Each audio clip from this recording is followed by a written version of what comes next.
Okay, I'm going to call to order the Police Advisory Panel meeting. And first order of business, I'd like to welcome a new member of our panel tonight, Lucas Ramirez, who is with the Gathering Place, and who we are very fortunate to have joined this panel. And I know it's going to enhance our efforts here to continue to work with the chief and his staff and the community to bring us closer together and provide the kind of services that our community deserves and expects. So, Lucas, welcome. Yeah, and, thank you, Chairman. Thank you so much Appreciate for it. being here.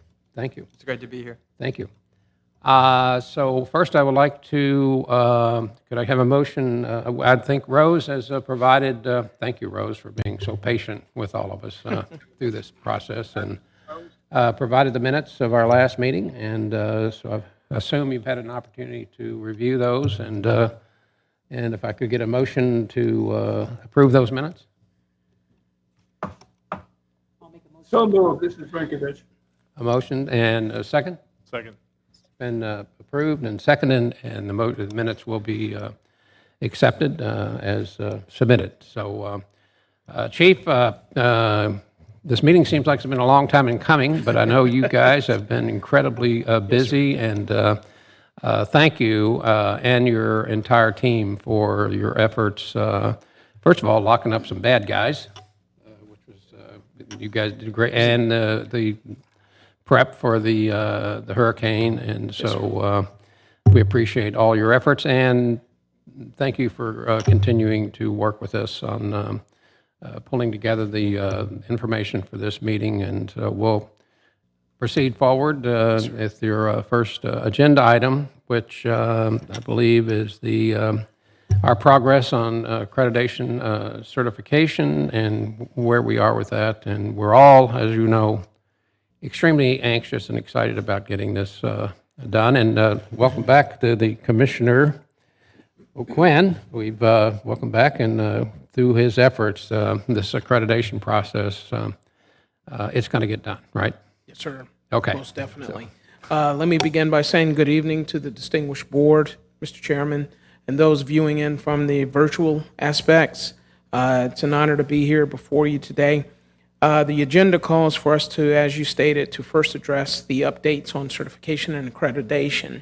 So rather than try to attempt to do a marginal job of giving you the overview, I'm going to turn the microphone over to Captain Robinson. He's been more succinctly involved with that aspect of this operation, so I'm going to turn that over to him at this moment. All right, good evening, everyone. So we'll start with the first item on the agenda, which is an update on certification and accreditation. Go to the next slide, please. All right. The first two phases, if it's in green, this means we've already done this and we've completed it. So it's a review of what we've gone over before with the panel. Phase one, determine the need. We've done that. Phase two, review the Georgia Chiefs of Police certification requirements, as well as the CALIA program. So that has been done. So next slide, please. All right, phase three, established. We've done that as well. Office of Professional Standards. We established our policies and procedures, meaning the ones that we're utilizing today, and we've been using them since January the 21st, 2022. As part of that process, the onboarding process for that policy and procedure, to get everyone acclimated to the policy and procedures, as well as give everyone an opportunity to weigh in on what those policies and procedures should actually state. So we thought that was extremely important. We made sure everyone understood that regardless of what the policies and procedures are, finally, even though they were completed and done on the 21st of January, we wanted to make sure it was a fit for us as a department. But we had to make sure that everyone understood very clearly that it had to be, of course, legal, it had to be ethical, and we had to look at it from that angle, and it needed to be able to withstand internal or external scrutiny, which meant not only would we embrace whatever recommendations people may have regarding what policies and procedures should change or what they should look like. And it is a living document, so that is an ongoing process. But we wanted to make sure we reviewed it with staff and invite everyone at the table to be involved in that review process. So that consultation included staff, but it also included the legal office for the county, and it was also comparing our policies and procedures to ensure that they did not conflict with the existing county overarching policies and procedures, whether that's through HR or the county in general. So that's a process that is ongoing. A lot of progress has taken place. In fact, tomorrow is our last policy review committee meeting with staff, and that is to review Section 10 of our policies and procedures. So go to the next slide, please. And that's personnel.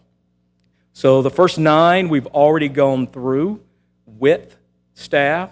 And again, as we go through those policies and procedures, we invite everyone from the department to actually participate in the process. Yes, sir. Sorry, Michael, can I stop you for a second?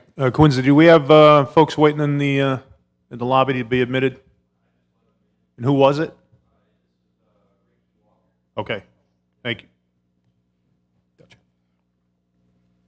All right, so the one that we will be reviewing tomorrow with staff is personnel.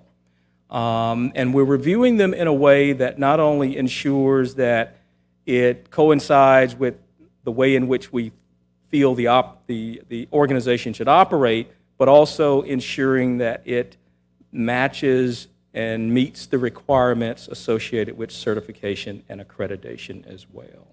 So personnel will be reviewed tomorrow. We're excited about that. And then, of course, that will close the loop on the initial review. However, as stated, it's a living document and it will be ongoing. So we will be paying attention to legislation changes or anything else that may change that would impact any changes we would need to have in our policies and procedures. So this Yes, is sir. an internal review and does not involve CALIA or the Georgia Chiefs, right? It actually does. Oh, it Now, does? this one, yeah, it does, but the internal review it's done in parallel with the review with CALIA and certification, meeting those certification and CALIA requirements. So the one I'm referring to here, when we're having the meeting with staff, that is just an internal review.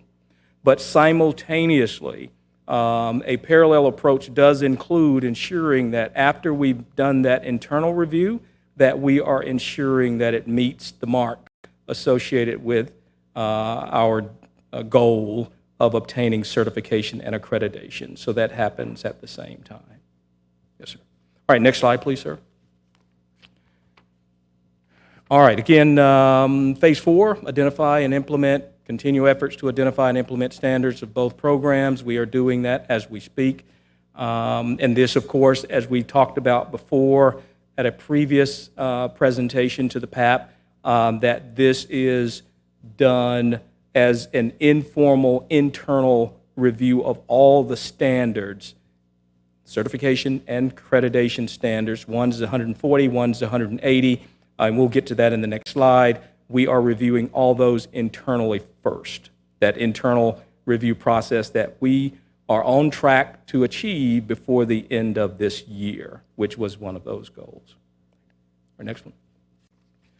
All right, again, informal and thorough on-site assessment. As you can see, it's not green, so that is ongoing right now. That is what we're doing right now.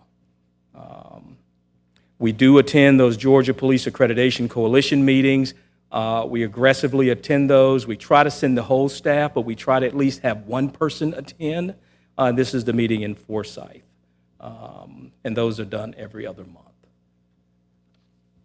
All right, so phase 1 of this process, which was kind of highlighted earlier, this is the internal review that takes place. It's kind of hard to see from here, but that's 140 to your left on the slide, which is the GPAC, which is the Georgia Police Accreditation Coalition. So we have reviewed internally all 140 of those standards for Georgia certification, for the state certification. We're still in the process of reviewing all the standards associated with CALIA. So as you can see, we've gotten off to a decent start. We've reviewed 26 of the 180, but this is also something that is driven by, I think just last month, we got the approval to proceed with achieving the certification or accreditation through CALIA. And once that took place, we got access to all the 180 standards associated with CALIA. So we are aggressively going through all of those standards. Staff has assured me we meet on a recurring basis, but we have a standing meeting every Thursday morning at around 8:15, 8:30, just to go over where we are. And they've given me the assurance, along with, of course, my involvement with it as well, that we will achieve that before the end of 2022, as we've indicated to the PAP during a previous presentation. Next one, please. This is just phase 5, initiate the formal CALIA process. We've done that. Initiate the Georgia certification process. We've done that as well. And thanks again to the Board of Commissioners, the county manager, as well as the PAP for your support as well in ensuring that we were able to get the application done, make our payment in order to be an active participant in both of these organizations, which has allowed us to move forward. All right, at the end, you'll see work towards official on-site assessment. That's what we're working towards. And in order to get to that point, we need to go through that informal process first. Now, even though I'm referring to it as an informal process, we are in collaboration with entities that are already certified and accredited. So although we're calling it an informal process because we're doing it and it's kind of off the record as it relates to the certification and accreditation process, but on the record internally, we are doing it through consultation with an entity and individuals who have been certified and or accredited. So we're not doing this blindly. We trust ourselves, but we're not doing it and just giving ourselves a check mark. Okay, next one. All right, phase 6, certification and accreditation. The goal is, as we pursue certification and accreditation and go through those processes that are more formal from those external entities kind of grading us through the process, that we would correct those deficiencies from those assessments. And that is, again, those are the on-site assessments from those external entities that are a lot more formal, but it's not actually pursuing the accreditation and accreditation or a certification, because we want to see where we are first. And then, of course, in that same phase, that's when, once we've corrected those deficiencies and we feel as though we're very confident that we can now go through the formal process, that's when that will begin, the formal on-site assessment and evaluation process, when we're actually in the thick of it. Okay? All right, phase 7. Question for you. Yes, ma'am. Is this still estimated to be completed by the end of year? The end of the year will be the informal review that we're doing internally. But yes, that's the review on that previous slide that showed that we have already reviewed the 140 out of the 140 standards for certification. We're now on track. I think we've done 26 of the 180 for accreditation. So yes, ma'am. All right. 7, we're hoping one day we'll be right here in front of everyone with that certificate in hand and presenting the fact that we have been certified and accredited. So that's the goal. That would be the phase 7 of this process. And that would be an ongoing process. The toughest part is maintaining accreditation. So obtaining it, based on everyone we've talked to and actually going through the accreditation process in another lifetime, obtaining it is not a huge hurdle. It's a hurdle nonetheless, but it's not a huge hurdle. And once we get there, we just need to have the discipline it takes to maintain it. And that's what we're hopeful with establishing that Office of Compliance that will be doing these ongoing reviews and or audits that some people would call to ensure that we're remaining in compliance. All right? Is there Yes. once it's, you do achieve it? Yes, sir. And you establish this Office of Compliance, I mean, you need the infrastructure to be able to keep accreditation and certification. I think Yes, sir. that's a big point that needs to be brought out. Yes, sir. That, there is a cost associated with this. Yes, sir. But I think it's easy to get it pushed to the side once you get it. Yes, sir. But I think from the public standpoint, commissioner's standpoint, there needs to be the realization that we have to invest in it in order to keep it. Absolutely.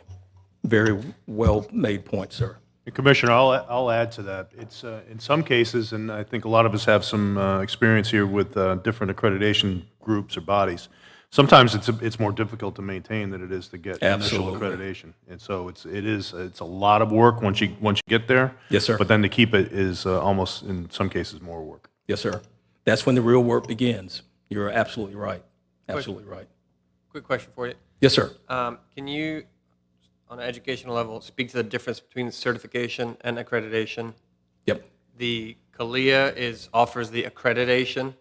You got and, it. And Yes. the state offers the certification. You got it. You got it. Yes. So- Two different bodies, right? So one will ensure that we meet the certification standards as it relates to the state of Georgia, right? So it's through the Georgia Chiefs of Police Association and their accrediting body, right?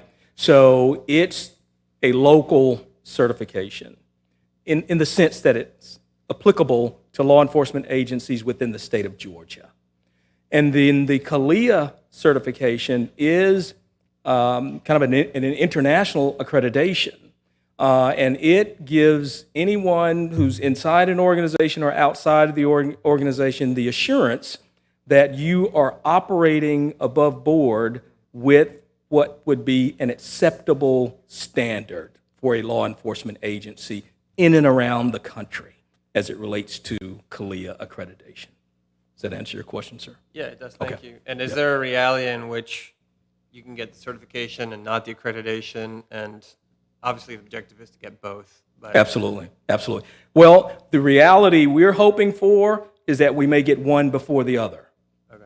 The goal is to ultimately get both of them, and so getting the certification aspect done and very comfortable with as far as pursuing the review that takes place for the certification, we may end up calling them in first to do that certification. But here's the good news. Many of the standards associated with CALIA accreditation, as well as with certification, are the same. So once you meet the threshold for many of those certification requirements, you have literally met the same threshold for accreditation. The issue is the accounting for it. So we have to make sure that individuals know that this is a double count. When you look at this one, not only are you looking to ensure that we've met the standard for certification, but in that same column, we've indicated that it meets that same standard for accreditation. Our goal is to make it as simple a process as possible, mainly for the assessors. We can't make the job difficult for the individuals who are coming in to assess whether or not we've met those standards. So that's the good news. It's two different tracks, but it's two different tracks with a ton of similarities. Okay. Yep. And if I'm not mistaken, that concludes that one. Yes, sir. Yes, sir.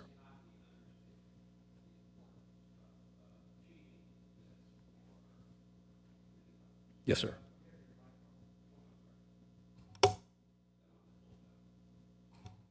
Oh, on? Yes, sir. Well, Yes, sir. okay, well, I'll repeat myself. sir. It's thank you and your team for all the work you've been doing, and Yes, sir. particularly since January of this year, which I think has been the greatest traction. But this is so important on so many levels, whether it's credibility of the department, pride in the department, pride in the community, recruitment, all those things are at hand here. And so the sooner we get there and get this done, and then put the effort into the maintenance Yes, sir. of this, which is where we found ourselves several years ago, and Yes, sir. we don't want to be back there again. And I'd be remiss if I didn't introduce the Reverend Abra Reed. Thank you for joining us. Again, will bring tremendous assets to this panel, and her knowledge and background and her knowledge of the community. You grew up here in Brunswick, a native, and has been involved with the community over these years. So welcome to you, and welcome to your willingness to join the panel. Thank you. I'm happy to be here. Look forward to serving along with my community members. Vested interest in what goes on in Glynn County. Yes, ma'am. We want the best, and we appreciate your presentation, at least I do. Yes, ma'am. And Thank to you. learn what you are doing and what the police department is Yes, doing ma'am. there, so that our community can maintain safety. We were in the spotlight here a few months ago, and we're really concerned about making sure we maintain some credibility. Yes, ma'am. As relates to law enforcement. Absolutely. It's on. It is. Yeah. Done deal. Soft voice. There you go. So anyway, so we just want to make sure we maintain Yes, ma'am. that level of support that was demonstrated, and we count on what is happening at Glynn County Police Department, along with Brunswick and any other entity that's responsible for the safety and the well-being of the community. Yes, ma'am. Thank you so very much. And kudos to the county manager for bringing these additions to the panel, and I think it'll be incredibly helpful to us as we move forward. So thank you very much. Yes, sir. Thank you. So with that, any questions regarding the certification, accreditation? All right, with that, we'll close and on that issue. And just a quick update. Our next agenda item is recruiting and staffing. And Chief, if you could just give us some update on where we are with that, would be appreciated. Yes, sir. Again, good evening, folks. Staffing as of October 3rd, 2022. As always, we're budgeted for positions of 132 positions. Currently, positions filled within the department are at 107, which is 81%. We have active sworn, 101. Of those active sworn, we have 4 officers who are on either light or modified duty. That's either due to injury or due to some other extenuating circumstances that takes them out of a regular patrol or regular job modification for their duties. We have currently in the field FTO training 5 new recruits that graduated from the academy and are going through various phases of their FTO training. As of 9/26, we have 4 that currently started the fall academy at Gypstick Savannah and are currently in the process.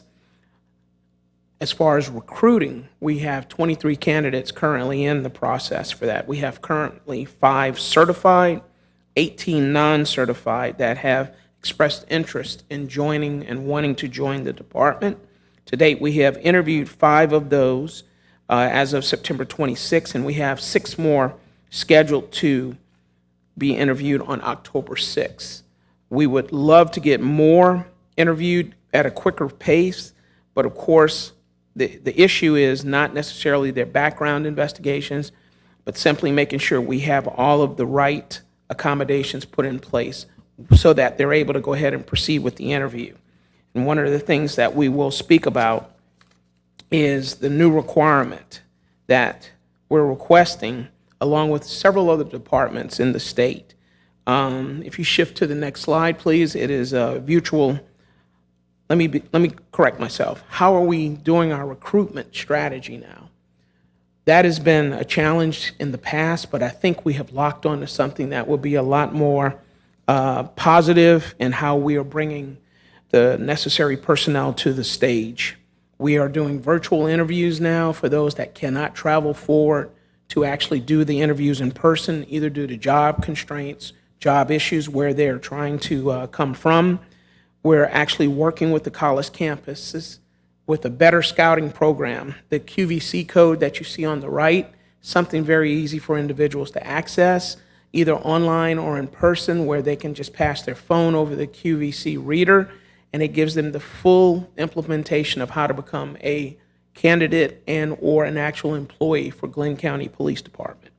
We've also put out significant printed flyers with the same QR code customization located at the bottom.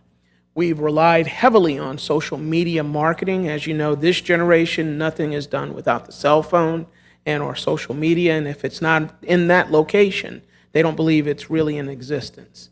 So that's what we've done in that aspect. We are currently developing a recruitment video to give them a full snapshot of what being a law enforcement officer means to Glynn County Police Department, as well as law enforcement in the state of Georgia, and more importantly, the services that you will be providing to the community for Glynn County.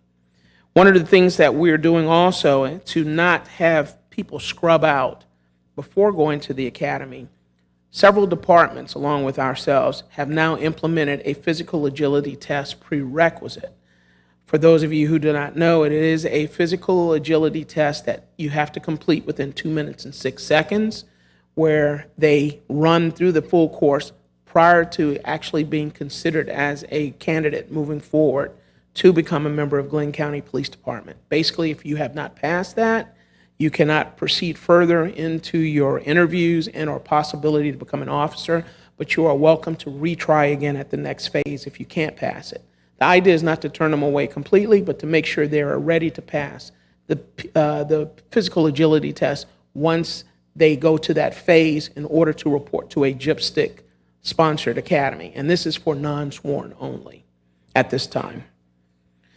And that is where we are. Could I I'm sorry, just sir. add a question? What would be the starting salary for an accredited officer with, say, 5 years of experience? I mean, just a rounded Ballpark figure, sir? Yeah. What would you say? I would say anywhere between 56 and 62,000. And comparing that to other like departments around Georgia, are you competitive in the salary range? Some yes, some no, because it just depends on the department, the size of the department.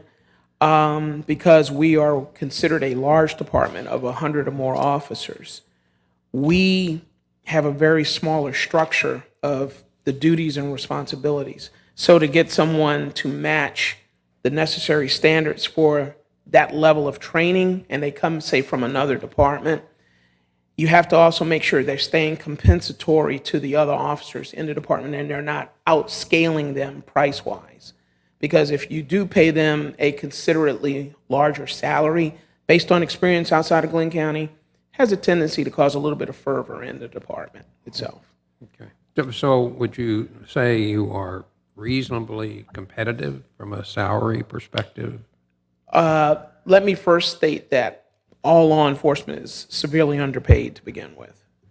It doesn't matter whether you are city, state, or local. You're severely underpaid in today's standards. But I think, in my meager opinion, I believe we are relatively close to being compensatory to other departments. We could probably do a little better, but that comes with time, I think, as we see more bandwidth for what we're paying them now.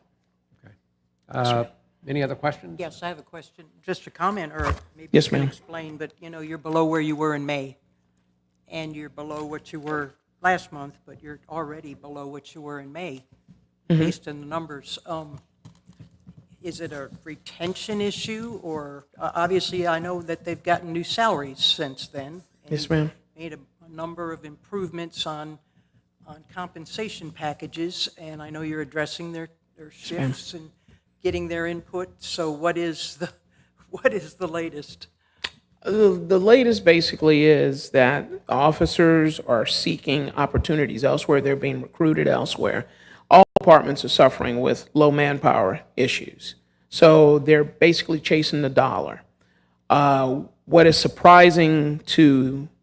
not surprising to us, but maybe surprising to you, is we have several officers that are living paycheck to paycheck. They're required to maintain a family on a paycheck to paycheck standard, and for some, it's a very difficult job. They have to seek secondary employment elsewhere and possibly even work secondary jobs, which pulls away from their primary responsibilities health-wise. So what we're seeing as a trend is that they are following the dollar. There are those also that have become so disenfranchised by how social media is portraying law enforcement, defund the police, law enforcement as a whole, in social media's eyesight is a dishonorable profession. So a lot of the officers, especially young officers, are not staying in for 20 years. They're coming in for a couple of years, 4 or 5 years maybe, and then they're going elsewhere. Some are choosing to stay as a full career. It's a different set of patterns that we're seeing now. This is a different generation now. Affectionately, it's referred to as the Burger King generation. They want it their way and they want it now. So a lot of them come in with their pre-expectations of what they feel they should receive. We're trying to meet them halfway on a lot of these, but for some, no matter what you do, it's to try to make the work environment better. There's some that are just simply not happy, period. So we're having to deal with them individually and collectively as well. Chief, you did say when we had the new compensation package that that would help you lure others from other departments, but what you're indicating is that they are in fact being lured away from your department by other higher salaries. Is that the gist? I of it? wouldn't say it's a higher salary. I would say it's an incentive bonus that's being offered. Okay, and you're not offering those? At this time, no, ma'am, because we believe that the department is functioning to meet the standards of the community. We have a very structured policy design, and that is another issue. Some officers are not used to structure and design. They may have not had it in the past, and now they're receiving it within the department. And for some, it's an accountability issue. They don't want to be held accountable. So some are very disgruntled about that now they're being actually watched and being corrected when they make a mistake. And that's driving a lot of them off. That's hard to hear Yes, ma'am. when you're at that percentage that you're at now, especially since this has been so ongoing and there's been a number of quite a bit of optimism with the new compensation package that the Yes, ma'am. commission granted that we would see an improvement in retention and even hiring. So I just make those comments. Thank you. Yes, ma'am. Thank you. Chief, I have a question. This is Renkovich. Yes, sir. In the selection process, do we have a point where officers undergo a psychological evaluation before they're hired? Yes, sir. It is required as a part of their standard to become members of Glynn County Police Department. They are required to go through a basic fit for duty psychological exam. Okay, thank you. Chief, in our last meeting, and here again, this is only my second meeting, but we talked about separation interviews. Have we been moving forward with that? Yes, sir. We've had them both within the department. They're required to talk to myself as an exit interview, but Human Resources is also exercising its own exit interview as well to identify if there's a pattern, if there's an issue. I'm doing the same to try to see if this is something simple that, if it can be effectively addressed, could possibly change that officer from needing to leave or wanting to leave. I'd like to put out to this panel that someone else outside the agency, but the agency needs to do the separation interviews also, but this panel needs to have access to these officers that are leaving, and it should be questions the same questions asked to everyone, not Yes, sir. Multiple choice, not made-up questions, but questions that are approved by this panel. And that needs to happen to find out the real reasons and see what the high percentage reasons are that our people are leaving. Yes, sir. Because Glynn County is really a great place to live and a great place to work. And money is a factor, but working condition, I think, is also a large factor.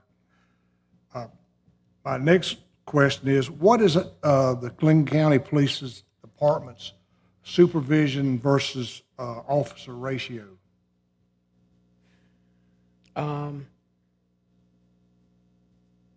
just trying to go through the numbers in my head of the sergeants, lieutenants, captains.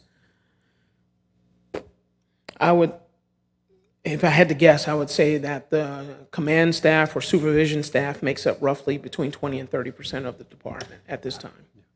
Chief, I think it might be easier if you just go down the line. So you have a chief, you have a vacant assistant chief position, 4 captains. How many lieutenants do you have? I believe 11 lieutenants that we have. It's 1 for each command shift. CID has 2. That's 6. Okay, so approximately 11 then. Yes, sir. How about sergeants? Each shift is designed to have 2 sergeants in patrol, but most have only 1. And then in CID, we have 2 sergeants for CID, 1 that is currently vacant for SIU, and then support services is another 3, so probably close to 11 also sergeants, maybe 13, 14 total. Okay, so close to 30 supervisors Yes, sir. out of 132 if you're fully staffed. Yes, sir. And that's to maintain a 24-hour, 365-day-a-year operation. Okay, I'd like to follow that question with the crisis that we're in, with being short of officers, not having enough officers in the street. Can some of these admin officers be placed back into active duty, so to speak? They're already serving, sir. We are pulling officers from the admin side. Just to give you an example, our PIO, Tim Brown, is not just a full-time PIO. He's also still a patrol officer. I try to fill in and cover areas when I can help if it's needed, but we also have other officers who are filling in heat traffic, for instance. Instead of strictly working that, they're actually backfilling the different watches when they're short of officers. We have CID will fill in when we're short of patrol officers if their case management allows. And we even try to do voluntary requests from officers to backfill. So we have been managing. There's sometimes when we're short, maybe 1 person for a patrol shift, but for the most part, we have not been in so critical of a nature that we've had to call for assistance from other areas outside of the department. Okay, in regards to recruitment, are we getting quality people applying, or are we just accepting a warm body? No, sir. Okay. We have to maintain a standard. We can't just take bodies just to fill seats. Okay, that's So what there I- is a set criteria that we're very- looking for that has to be met in order to be a state-certified police officer with the Glynn County Police Department. That's very good, because a lot of people in our profession are faced with Yes, sir. having warm bodies instead of Yes, sir. qualified people, which in the long run is a disaster. Yes, sir. And just for the knowledge of the panel, if we do discover individuals in this department who have been hired at a previous time and there were some issues, we continue to monitor them as possibility that they should not have possibly been brought on for whatever their past history may have been, which may have kept them out under normal standard practices. Chief, I have a question. Yes, sir. 2 questions, actually. A quick follow-up to the psychological evaluation. Yes, sir. Is that done internally by the department, or is a third party doing that evaluation? No, sir. We contract with an organization outside. They're actually located in Savannah, and it is a contracted group through Glynn County where they're required to go to them. A lot of the other law enforcement agencies throughout the Southeast region use the same psychologist for their testing, so it doesn't show any preferential to one agency or to one department. Okay. And then a follow-up to this, the budgeted positions, just historical context for me, is that number 132, is it based on what Glynn County can afford, or a mathematical equation that for our population, we should have 132? Is that 132 driven by dollars or by like the best practices of the proportion that we should have? Based upon the proportion of the population we have, it's how it is set at this time. as the population continues to grow, especially during certain times of the year when we have an increase for 4 to 6 months, usually during our high tourist area, we could always use additional bodies. A realistic view would be to ask for 15 or 20 more officers eventually. Now it's not realistic because obviously we're not meeting the metrics with the 132.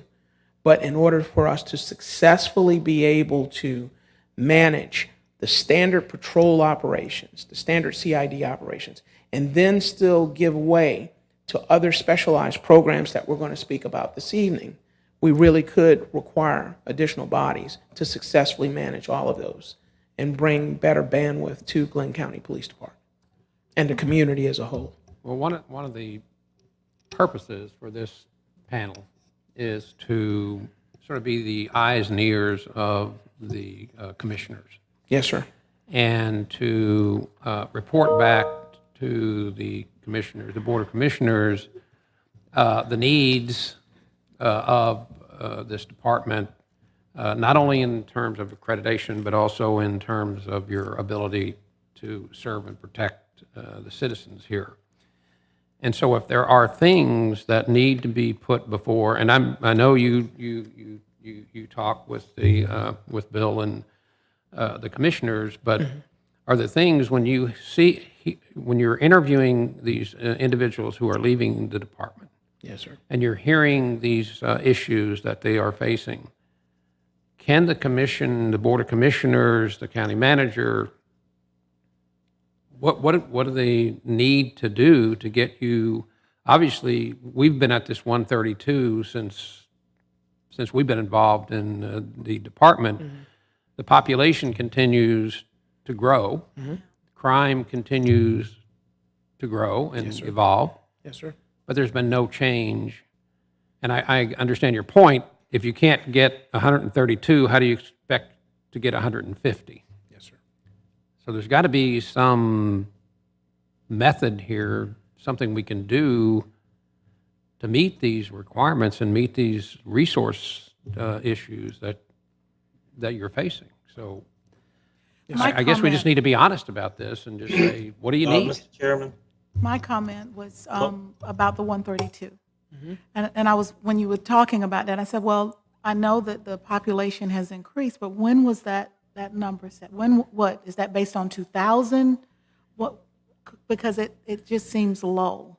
I don't for have an Glynn answer County. for you for that. I know that that was the established number once I took the position.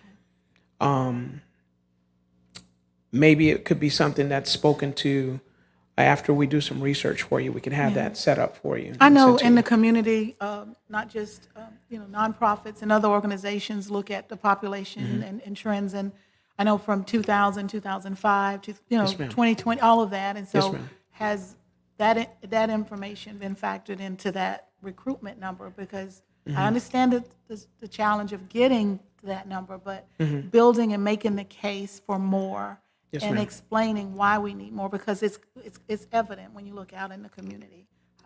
Okay, that you in the would need interest, more. in the interest of time, but you can obviously see this as of interest and concern to the panel, and perhaps at the next meeting, we can maybe focus a little more and put a little more clarity on what is the problem, as the sheriff was talking about. Why are people leaving? Why can't we get people? And just get more clarity and figure out Hello? where do we need to go with this. So, Hello? I think someone's trying to break in. Sir. oh, sorry. It might be, sounds like Mr. Walker. Yeah, Mr. Chairman, I'd like to propose that we do another round of departmental climate review, in-person review, 2 to 3 people from the PAP at a time, soonest, or at least every 6 months after that, after the next round. So getting to the bottom of some things, or getting, testing the atmosphere, see what things are going on.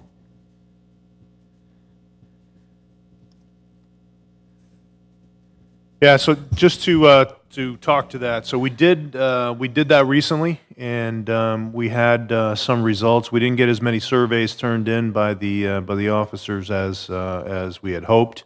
But we did have some takeaways from that the chief and I spoke about. And so I do think that there are some internal things within Glynn County PD that we can, some action items that we can actually take moving forward. I think it is a good idea to now that we have that one as kind of a baseline, even though there wasn't enough surveys to really do to make it a statistical baseline for it. I think we can do one in the future. Maybe look at a couple of months down the road, like you said, maybe first of the year. But we know, I think that the chief knows what we need to do, and we have to put a recruiting strategy together and figure out exactly what some options are. The International Association of Police Chiefs of Police is coming up next weekend, and I know that is a big topic across the board, across the country, all law enforcement. It's not just Glynn County that's having a difficult time right now. So hopefully we'll be able to get some best practices that we can find out there to maybe bring back and do some recruiting drives here for Glynn County PD. Right. So I still propose that we do just that, the same way we did when we first started out. The number of officers that participated, that's really not a representative sample of anything. So, you know, you can make it mandatory. They can say something or not say something. But if we keep fooling around with this thing, it's going to end up the same way. You get a few people saying something and nobody else says anything. Mr. Chairman, I want to also revisit one thing. You expressed that this is a concern of the board. Believe me, I take this home with me every night. I wake up with it every morning. So it's a concern that I personally, along with our command staff and the department, is facing every day also. Yeah. Please don't think that we're just standing there and and that's not the point. I think that I'm trying to make is, can we be in some way helpful in stressing to the Board of Commissioners and the community that this is a vital part of any community, providing service and protection to its citizens. Yes, and we can't get so far behind in terms of recruiting and staffing and playing catch-up that we need to really focus on how we can help you to get the staff that you need. And the county manager's totally aware of it, I know, and it's just a point that you have our support. Yes, sir.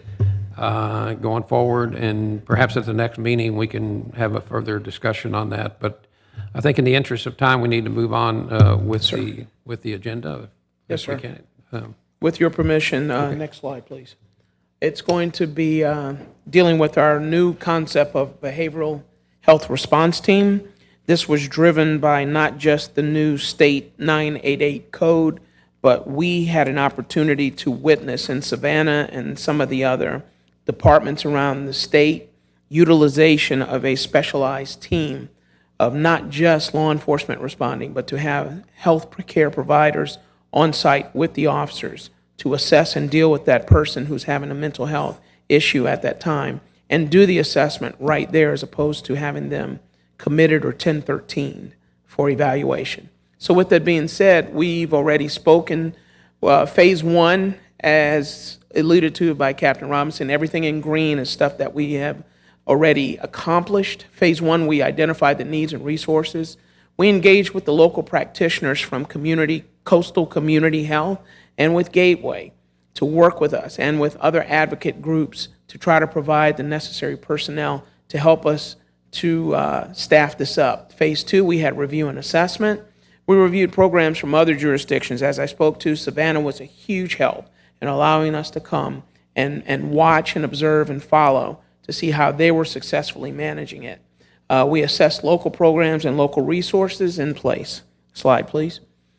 Where we are today, phase three, with formalizing the BHRT. We have put all of the policies, procedures in place, which has led to our first HIPAA approval in order for us to move forward with the MOU, Memorandum of Understanding, established between coastal community and Gateway with providing the best care possible.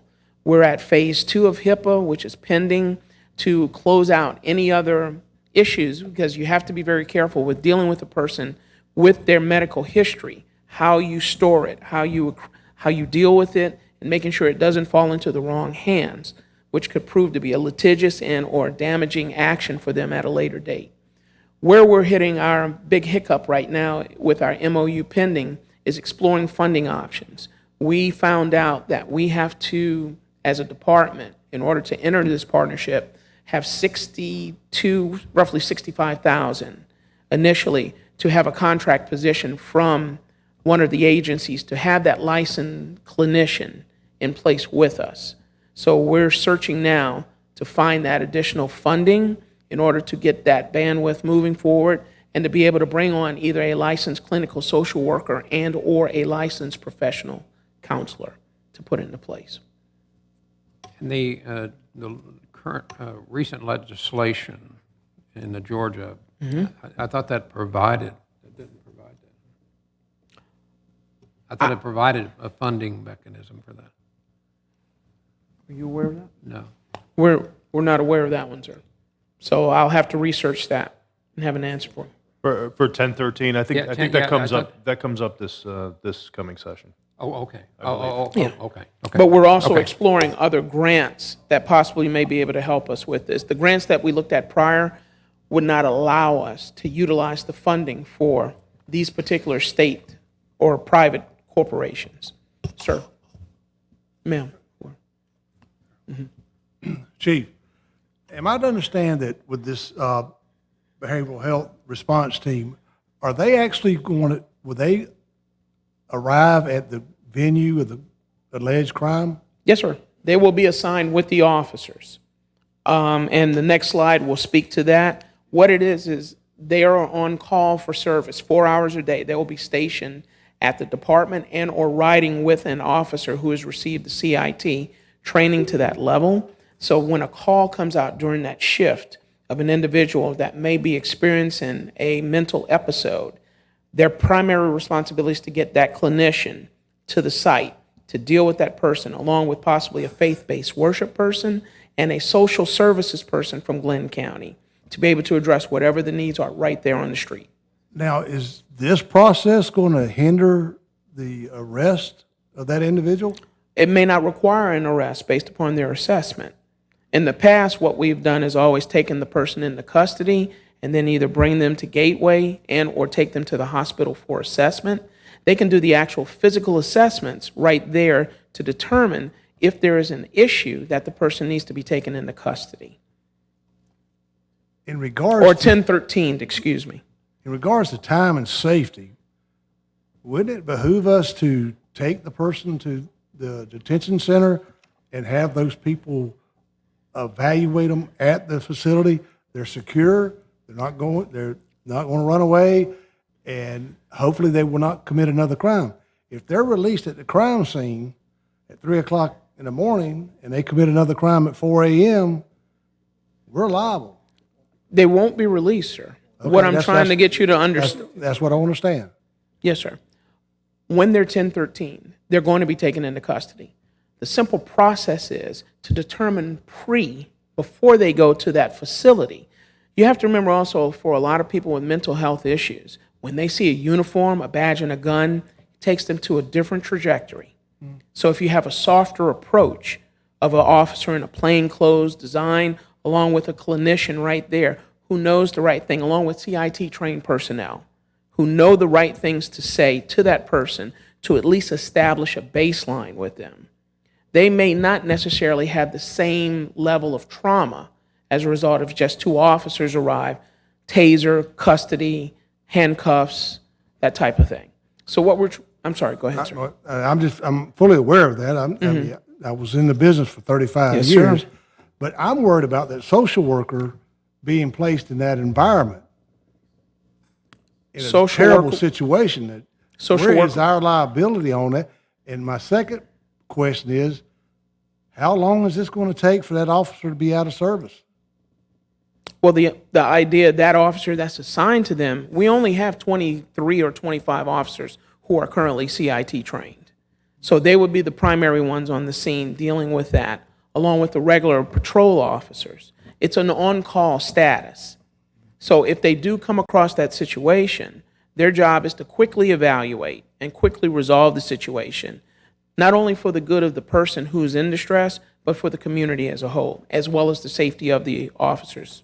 Well, we can't pull the wagon with the power we have now. We're just going to keep loading the wagon, and we're not getting our job done, is what I'm afraid of. And I'm here to support the Glynn County Police Department. I gave them 15 years of my life, and I think it's a great organization. And the one thing I also want to add is beware of grants. Because if you can't afford them today, Yes, sir. are you going to be able to afford them next year? Yes, sir. We take each one under very close evaluation when we look at them, what they have to offer, and what will be necessary to sustain them. Thank you. Yes, sir. Just on a very, very quick note on this subject, you can't be living in this town and not have witnessed over the last month the issues surrounding the well. And I know that is in the city of Brunswick. And, Yes, sir. And I think to your point, Sheriff, one of the purposes of 1013 was to try to keep people out of jail. Yes, sir. Try to keep them out of sir. being detained and sir. taking them where they need to go. But with the well, are you coordinating with the city and the sheriff's department on that issue? We are coordinating with them. As a matter of fact, we were supposed to have a summit, had it not been for the storm, which was on October 5th, where the city and the county were supposed to sit down and come up with strategic plans moving forward of how to deal not just with the well possibly closing and these individuals being left without a program to go to, but also the city was looking at removing all homelessness from the city itself as a vote amongst the city commission. What their vote would lead to would, of course, mean those individuals would be taken out and become a problem of the county then, because you would push them out to the county. So what we're doing is working viably with the city of Brunswick, as well as with the county itself, to try to sit down and come up with a solution. The Board of Commissioners have been very vital in this as well, to help us to figure out what are the best ways forward. And more importantly, to get them the help that they need, because being homeless is not a crime. What we need to do is try to figure out how can we help these people to help themselves when they've reached this level in their life. We also contend with the problem of other agencies bringing their homeless persons and depositing them in the city of Brunswick because of the well. With that closing now, we may see an aggregate fall off of them being able to do that, and then they have to address the issues in their own communities as well. Did I answer that for you, sir? Yes, you did. Okay, sir. So on these two subjects, we have any other questions or observations regarding Director on the phone, anything? I have no question. Okay, on the next item, agenda item, we have policing and relations activity. And again, in the interest of time, if you could just maybe provide us with a list of things that you do. Yes, sir. Okay, I think we don't have to go through these, but We have the bullet points that are up before you there, but one of the things we definitely want to highlight that are coming up is, of course, Trunk or Treat and National Night Out. We are looking at implementing, and we have started a new great program with one of our officers who is trained to deal with this. With that, we're able to not only look at exploring bringing the DARE program back, as well as possibly moving to Police Athletic League under his direction. He is working with the area high schools as well as the middle schools to make sure we're identifying the problems in the community. Our HEAT team continues to provide assistance to the community with child safety certifications and installations, and we're working on upcoming public service announcements to let the community know of different things that we're doing to become more invested in the community instead of just patrolling through the community itself. Second Harvest is another group that is working with us to continue having food drives available for the community to be able to take active help in taking care of themselves. There's some of the things, sir, that we have up there. All right. yeah, thank you and the Yes, sir. officers for that. Yes, sir. Commitment to The the, officers are the one that deserve all the To the thanks, sir. community. Yes, thank you. Yes, sir. most definitely. Any, Well, one comment I'd like to make, Chief, and, I've seen for the last 4 years, I mean, the struggle as you at the helm and others at the helm of just trying to fill out the number of positions. I will say, when I first came on, it was 128 positions, and we had 8 part-time positions. I think we thought we could utilize some part-time help in the summers from the school officers and maybe some other retired officers that never materialized. So I think we at that time combined the 8 to 4 permanent. So we got to 132 that way. How we got to 128, I'm not 100% sure. I think it's back. If you go back and look at the IACP report, I think that was a number that was given at that point. So that's sort of the background there. Community policing, I think it's important to realize for us as a community, there's 2 aspects to it. One is law and order. And I want to compliment you and the police department on the work that you guys have been doing to continue to ensure that there's law and order in our community. I think the Operation Coastal Flood was a great example of how you guys are working with other agencies to make our community a lot safer. But I also think, as we had said when we first started the Police Advisory Panel, that community policing is a vital part that we need to continue to strive for. And that is that officers are a part of this community. They're not to ride around and just look for people making violations. They're there to be a part. And I think these type programs are part of that, and I commend you for doing that. And so as you move forward, as you continue to strive forward to ensure that law and order is maintained and that folks are held accountable where they should be, but at the same time, we're reaching out and building those kind of relationships that foster a sense of pride in our community of our law enforcement officers, which I think ultimately helps us in retention. Yes, sir. I think as a community, that's something that we need to be sure that we rally behind our law enforcement, whether it's Glynn County PD, Brunswick PD, Sheriff's Office, our school officers, the Port Authority. I mean, we've got a lot of different agencies here, but they're folks that are here to help make sure that we're all safe. And one final thing, I know as we've talked about the numbers being not at 132, I know you have made a lot of strides towards leveraging those relationships with our other agencies so that when something comes up, you can easily call upon Brunswick PD or the Sheriff's Office or Georgia State Patrol or the school officers. So I commend you for doing that also. I know that helps enlarge your reach while you're still trying to get to that 132 figure. So Thank you, sir. Good job, Chief. Thank you, sir. I think the last thing we needed to discuss this evening is the yearly comparison based upon the crime surveys. If you want to go to the next slide, please. We did a data collection over the aggregate years of 2020, 2021, 2022. I think the last one was done in 2019 where they had looked at the UCR summary reporting. But what we found is what you see on the board there is that we broke down the Group A offenses, which was everything from animal cruelty all the way to weapons laws violations. In 2020, we had 7,945. In 2021, we had 7,746. And 2022 year to date, being only that we're in the month of October, we're at 5,758. So if you were to look at that, it is somewhat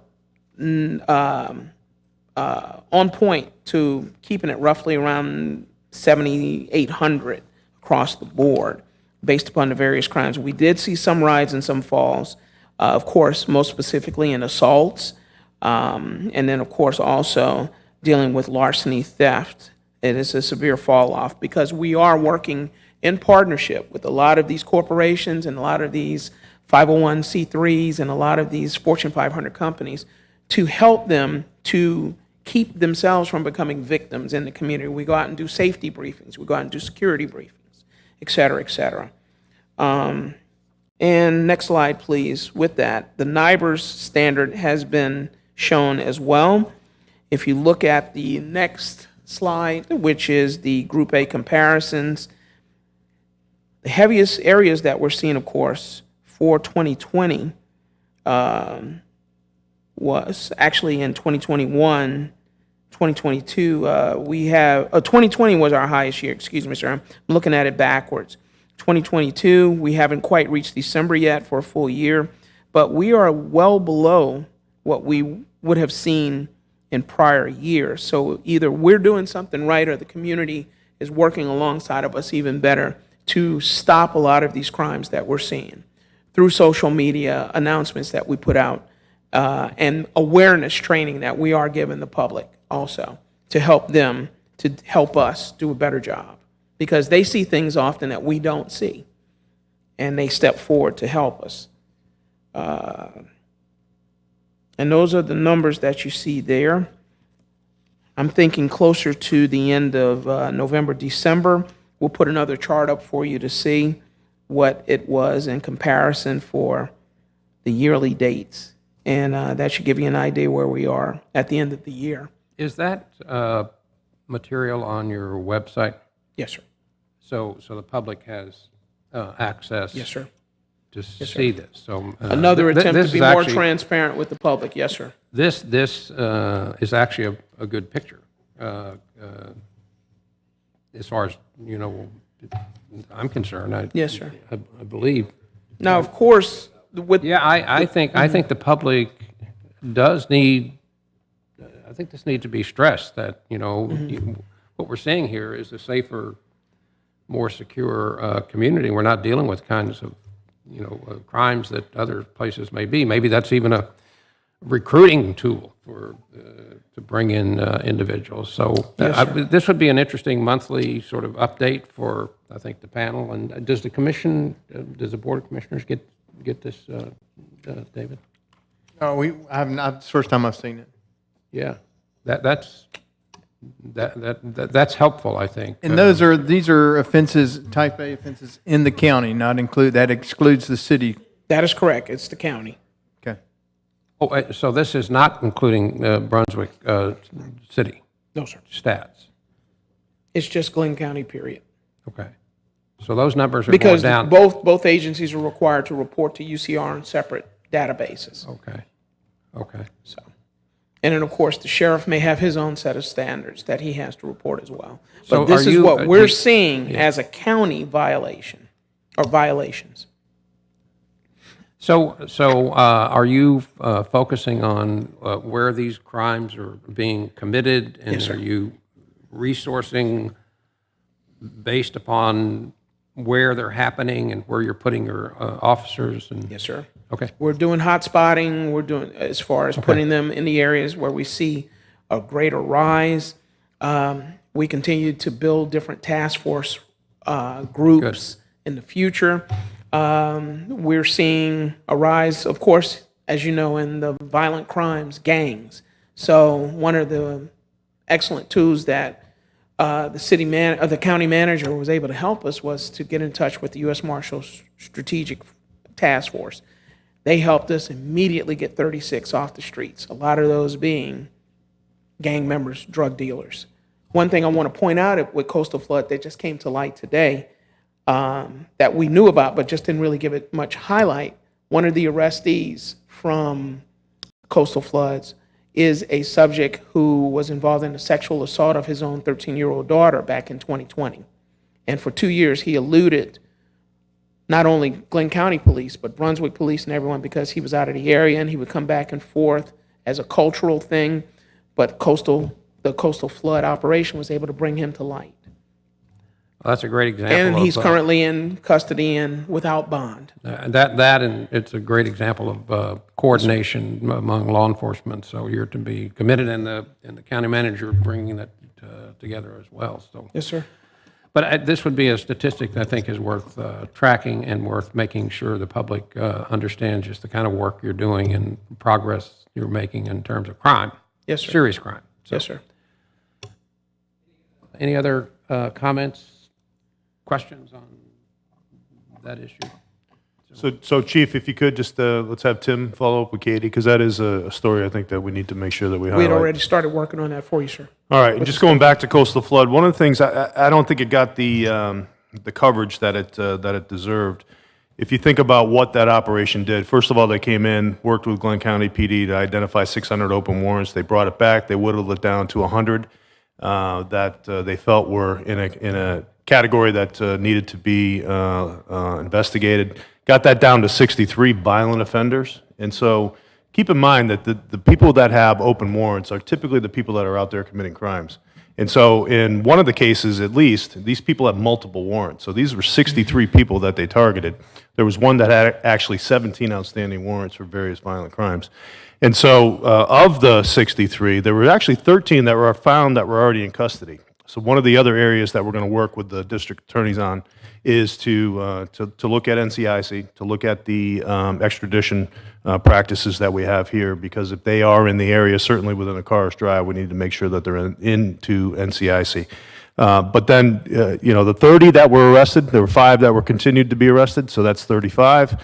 And they're still working jointly to try and pick up the missing, I guess, 15 that are still out there. So Correct. Again, these are the people that are committing crimes, so we got a good amount of them off the street. Yes, sir.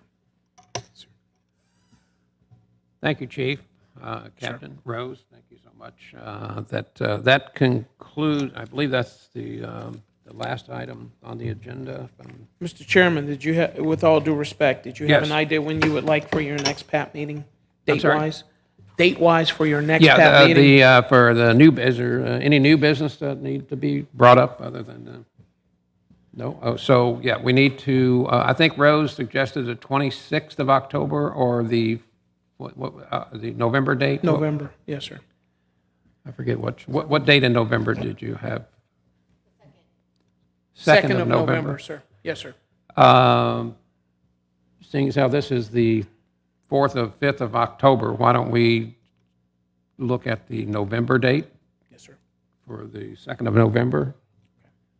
Everyone take a look at their calendars, and if we all agree. Well, hey, Chief, Captain Rose, you guys have, I know you've had a very, very busy month. Yes, sir. We as private citizens appreciate all of your efforts and your continued efforts, and the panel just wants to continue to work with you. And we're going to stay on your back on this accreditation recruitment issue, I can assure you, and because it's important. Yes, sir. And so with that, could I have a motion to adjourn? I'll make a motion to adjourn.